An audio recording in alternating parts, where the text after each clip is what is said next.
C'era una volta a Bra, una piccola città del Piemonte, un uomo di nome Giuseppe Benedetto Cottolengo. Nato nel 1786, Giuseppe era il primogenito di una famiglia numerosa e borghese.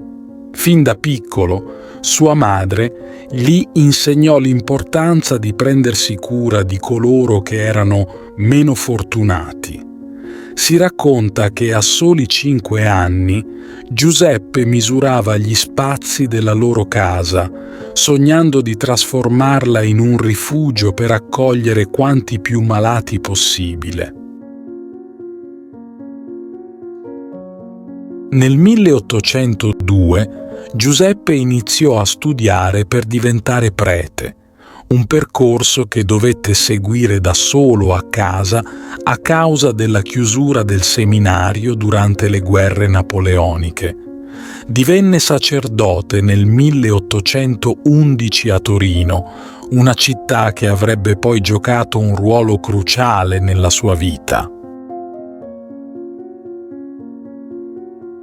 Inizialmente Giuseppe desiderava condurre una vita semplice come parroco in una parrocchia rurale. Tuttavia, i suoi confratelli lo persuasero a continuare gli studi e così si iscrisse per un dottorato in teologia all'Università di Torino, laureandosi dopo 2 anni.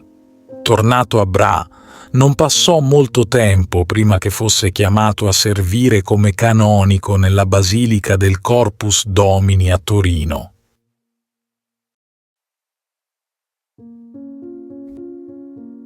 Per circa 9 anni Giuseppe dedicò la sua vita al ministero, guadagnandosi il soprannome di canonico buono per il suo impegno costante verso i poveri. La sua vita prese una svolta decisiva nel 1827, quando una famiglia francese in difficoltà arrivò a Torino. La madre, molto malata e incinta, fu rifiutata dagli ospedali per la sua complicata condizione di salute. Giuseppe non esitò a soccorrerla, assistendola fino alla sua morte. Questo evento profondo lo convinse che la sua missione era dedicarsi completamente agli ammalati e ai poveri. Con un cuore pieno di fede e senza un piano preciso, Giuseppe affittò 2 stanze di fronte alla basilica e iniziò la sua opera. La sua piccola casa della Divina Provvidenza, come la chiamò, crebbe rapidamente, estendendosi per accogliere malati incurabili, anziani, bambini abbandonati e chiunque avesse bisogno di aiuto. Nonostante le sfide, come le lamentele dei vicini e le difficoltà economiche, Giuseppe non si perse d'animo.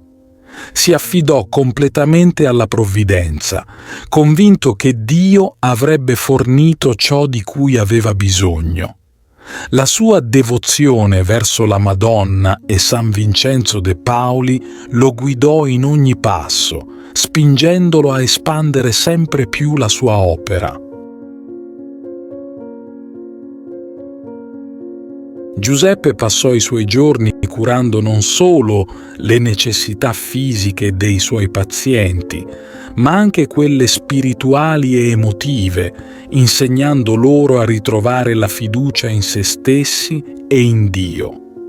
Vestiva e mangiava come i poveri che serviva, vivendo tra loro come uno di loro. Dopo una vita di dedizione, Giuseppe Benedetto Cottolengo morì il 30 aprile 1842, lasciando un'eredità di carità che continua a vivere nelle sue opere caritative diffuse in tutto il mondo. La sua storia è un esempio luminoso di come la fede e l'amore possano trasformare le difficoltà in opportunità di grazia, e di aiuto verso il prossimo. Ti invito calorosamente a iscriverti al nostro canale per darci supporto e permetterci di continuare a creare nuovi video che condividono storie ed esperienze ispiratrici. La tua iscrizione è un prezioso sostegno che ci motiva a condividere più contenuti di valore e a diffondere messaggi di speranza, fede e crescita personale. Grazie di cuore.